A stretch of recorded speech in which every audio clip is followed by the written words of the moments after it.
In this video, I wanted to go over and discuss the topic of aerobic respiration and pose the question of why is it that we breathe? You probably have maybe never thought of this before, or maybe you have. And a simple answer, obviously, is to live. I think most people would understand and know that we have to breathe in order to be able to survive and to live. But when you think about it further, what really is the purpose of breathing? When you breathe, what is the purpose? You take a breath, you're inhaling oxygen, I think most people know that, and that oxygen goes to your lungs, and then maybe you even know that that oxygen gets into your blood, and your heart then pumps that blood all over your body, and that oxygen gets all over your body. But what really is the purpose of it? What does it do, and ultimately, why do we breathe? Biologically, what is the purpose behind it? And in this video, I'm going to try to give an overview explanation of why that happens and the mechanisms that are needed in order to explain why that happens. So to start, let's talk about sugar. You're probably very familiar with sugar. We probably as humans consume too much of it as it is right now, but sugar is fundamentally important to us and to our bodies to be able to provide us energy. We need sugar in some form or another in order to be able to survive and be able to exist and to function. But when we consume sugar, our bodies can't just take that directly and then give it to cells to be able to do work. There has to be a change in the form of that sugar. And the molecule that our cells need in order to be able to do this is called ATP. It stands for adenine triphosphate. It's a molecule that has an adenine group, has a ribose, and then it has 3 phosphate groups. It has 3 of those phosphate groups attached to one another. And it's a really important molecule for organisms, specifically their cells, to be able to do work. In our bodies, we have billions of different cells that do all kinds of crazy, cool, different things all at the same time. All other living organisms are the same, even if they're just a single-celled organism. And those cells need ATP to be able to do something. That ATP I like to think of as kind of like the money.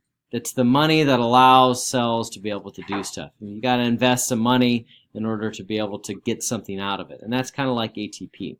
And so this linking of sugar and ATP is important because sugar is what we're consuming, but ATP is what we actually need in order to be able to do work.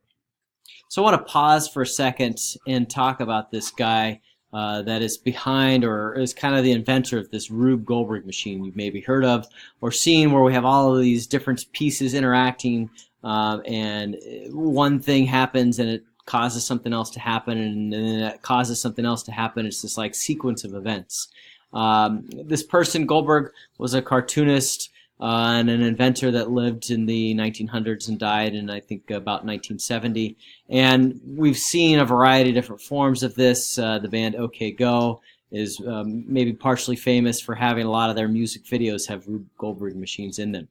And I bring this up because how we get back to the production of ATP, the process of producing ATP from sugar, is kind of like a RUBE GOLDBERG machine, except we don't call it that in biology. We call it a metabolic pathway or a biochemical pathway, in which all of these interactions, just like a RUBE GOLDBERG machine, one thing happens that produces something else, and that something else then is used for the next step and the next step and the next step, and then ultimately something happens. And that's really what a metabolic pathway is a series of these different interactions, usually enzyme catalyzed reactions that take place where the product of one then becomes the input for the next one, and then the product becomes the input for the next, and so on until ultimately something is produced that is needed. And so how sugar actually gets converted to usable energy to this ATP is through 4 different main steps. And this is what makes up aerobic respiration. Anaerobic would be without oxygen, and aerobic is with oxygen. And I'm going to briefly go over these steps because we'll ultimately want to answer the main question of why do we breathe. But glycolysis, link reaction, Krebs cycle, and then the electron transport chain, all of these are needed in order to be able to make that ATP. And that's really what we're now focusing on. And so glycolysis, there's some inputs and some outputs, and it's a couple of different steps, some reactions that take place. But here's where the sugar is used. And sugar is the name that we use to describe sweet things, but really ultimately sugar.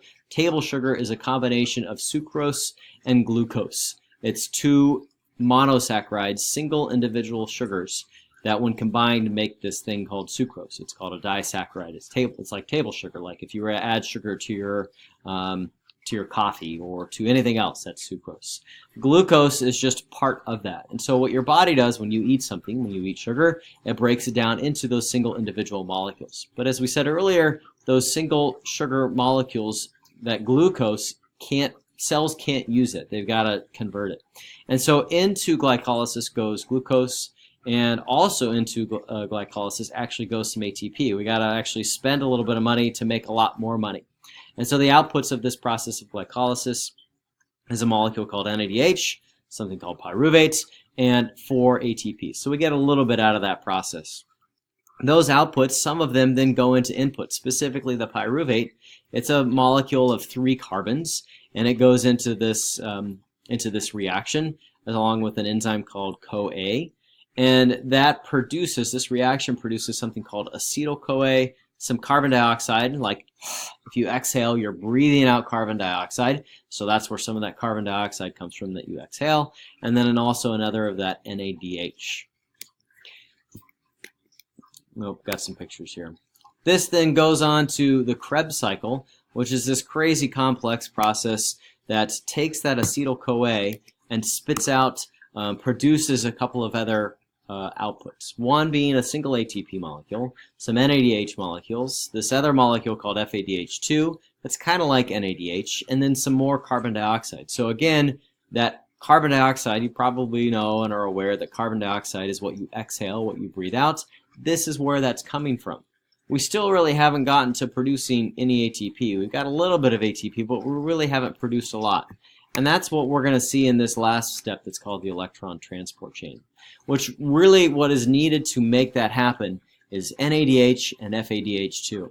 It's this process in which those two molecules release some electrons and some hydrogens, and through some movement of those hydrogens and movement of those electrons, it produces some final product. And that final product is the ATP, which is super, super important for your cells to be able to function, and they're not able to function without it. And in order to make that ATP, there has to be some way, something for that hydrogen that's used and released from these molecules, as we see right here, this hydrogen, there has to be something that can bind to those hydrogens and also combine with the electrons that are used. And what is it that is needed? That is oxygen. Oxygen combines with those used hydrogens and those electrons in order to be able to make water. And this process produces lots and lots of money. It produces lots and lots of ATP. Per one single molecule of glucose, this electron transport chain produces 30, 32, somewhere in that range, molecules of ATP. Whereas before, in the other steps, we only saw a couple of ATP being produced. And the most important part, or to answer our ultimate question, why are we breathing? This is that reason right now. We are taking in breaths. We're consuming oxygen in order to be able to provide those hydrogens and those electrons something to bond to, because those negatively charged electrons and those hydrogens need something to connect to. They can't just hang out in our cells. That would eventually ultimately shut that whole process down and prevent ATP from being produced in the future and cause a whole host of other problems. And so that oxygen is needed to be able to provide a spot for them to connect to and to combine with. And what does it ultimately produce? Is water. And so what we breathe out, that carbon dioxide, comes from this process, and what we consume, oxygen, and why we breathe, is needed ultimately to be able to make ATP and allow our cells to be able to function. So that's ultimately why we breathe, is to have oxygen to be able to make ATP so that our cells can be able to continue to do work and do the things that they need to be able to do.